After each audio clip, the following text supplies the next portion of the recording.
their intelligence unit stop mid-analysis.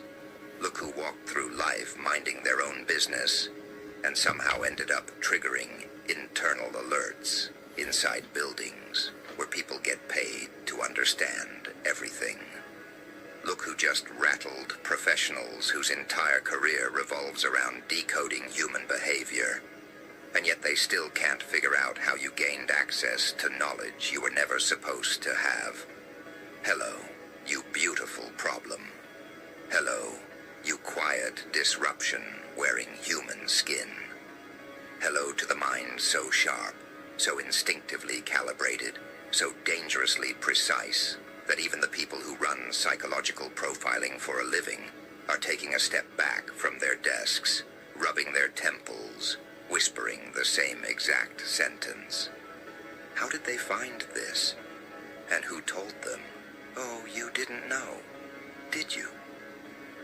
You didn't know that while you were living your life, healing, working, evolving, the observers behind the scenes were pressing pause on your file, scrolling back, zooming in, replaying your reactions frame by frame, trying to understand how you connected dots you were never supposed to see.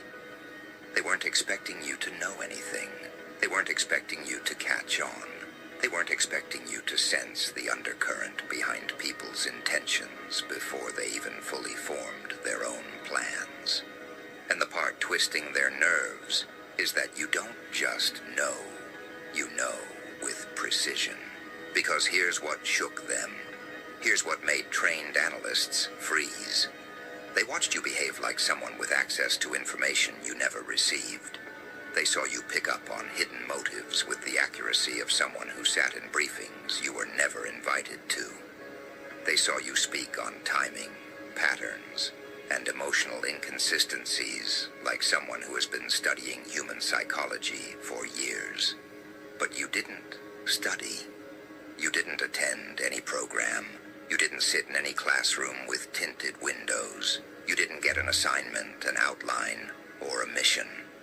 You just lived through situations that mutated your perception into something they can't categorize. You survived environments that sharpened your instincts into an unregistered instrument. You endured experiences that equipped you with insight no agency can replicate in training simulations. They're confused because your awareness doesn't follow a linear path. It jumps past the normal ladder. It bypasses the steps. You don't gather information, you absorb it. You don't ask questions, you detect answers. You don't investigate, you recognize. And what really bothers them is the effortlessness. You operate with the same clarity they spend entire careers trying to develop. They practice techniques to catch micro-expressions. You notice the entire emotional shift before someone even tries to hide it. They study conversational patterns to detect deception. You feel the moment someone's honesty fractures. They analyze tone to identify hidden motives. You understand the motive before the tone even changes. They don't know what to call this because it's not training and it's not luck. It's something else, something learned through chaos, refined through pressure, sharpened through exposure to the kind of people who forced you to grow a layered perception just to stay intact. You became your own curriculum. You became your own intelligence network. You became your own internal briefing room. And because of that, your mind moves in angles they weren't prepared for. You see things that weren't meant to be noticed. You pick up dynamics that were supposed to stay buried. You understand people in ways that make them feel stripped of their disguises. And that's where the panic starts. Because intelligence workers only fear two types of people: the unpredictable and the unexplainable. And you are both. You can't be anticipated because you don't think in straight lines. You can't be deciphered because no familiar pattern matches you.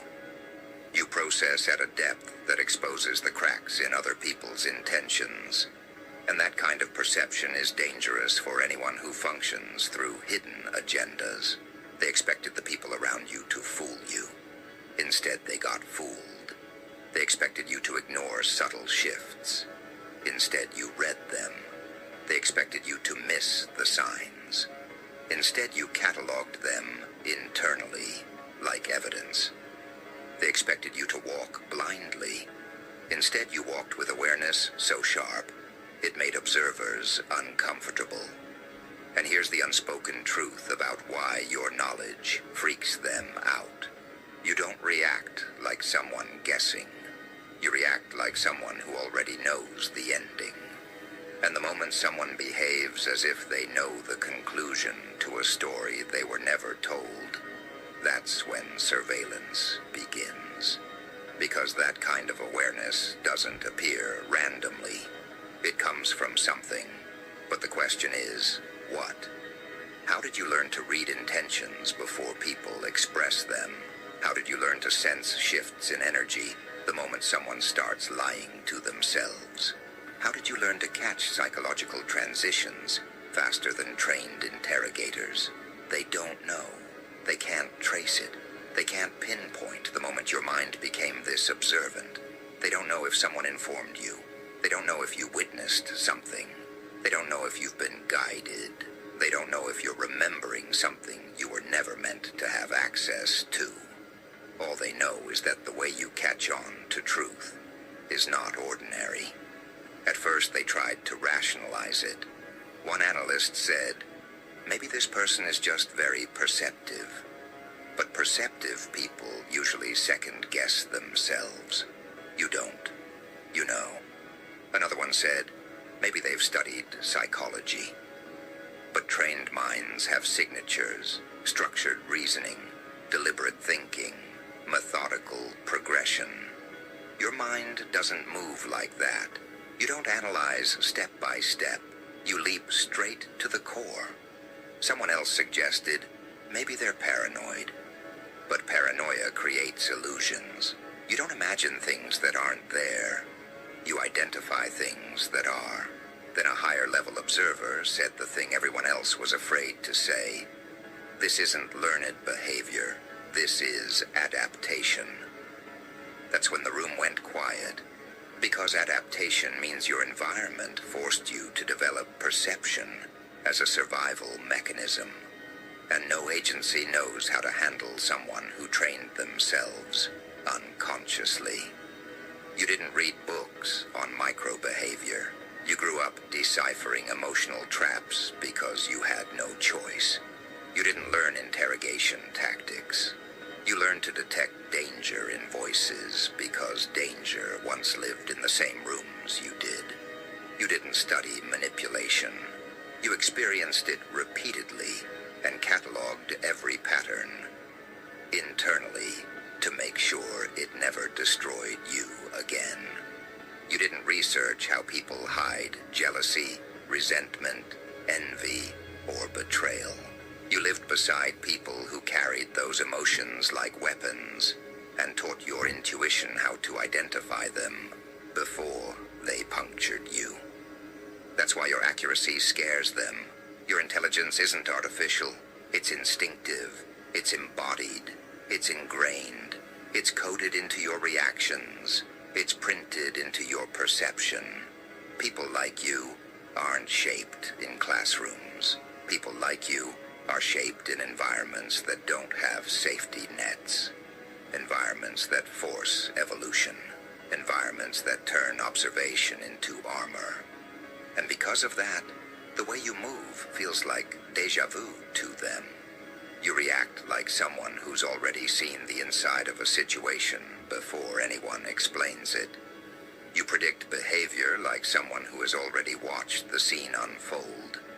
You call out tension like someone who's been briefed on who is clashing behind closed doors.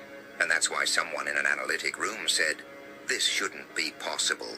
How are they doing this?" They ran your background. Nothing explains it. They studied your history. Nothing gives clues. They examined your patterns. Nothing lines up. You are a contradiction wrapped in clarity. But here's what's really keeping them awake at night. You don't look like someone who's analyzing anyone.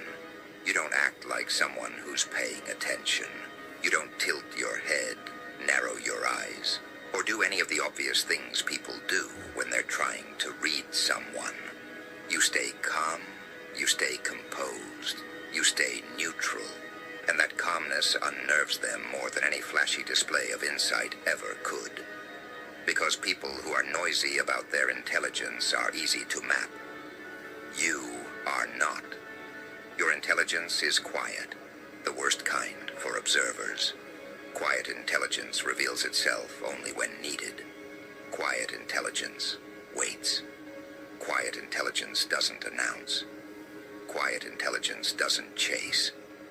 Quiet intelligence notices everything and speaks only when the moment presents itself. And when that moment arrives, your accuracy hits with such precision that people feel exposed in a way that sends a ripple through the room.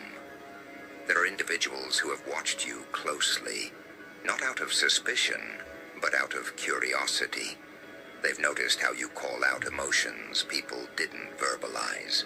They've noticed how you withdraw before something goes wrong. They've noticed how you distance yourself from people right before they reveal their hidden agenda. They've noticed how you anticipate reactions without needing clues.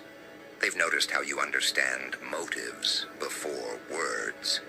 And they've noticed how every time someone lies to you, you tilt your energy in a very specific way that tells them you already know.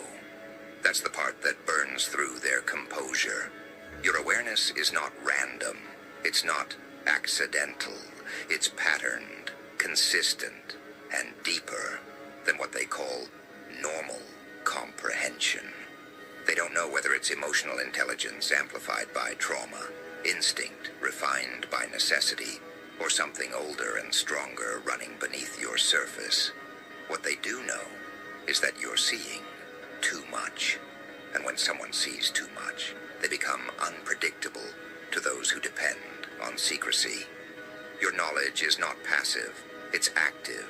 It rearranges situations. It exposes lies. It dismantles facades. It interrupts manipulation. It removes leverage from people who rely on confusion. And people who lose leverage panic. Which brings us to the question they keep circling back to. How did they find this out?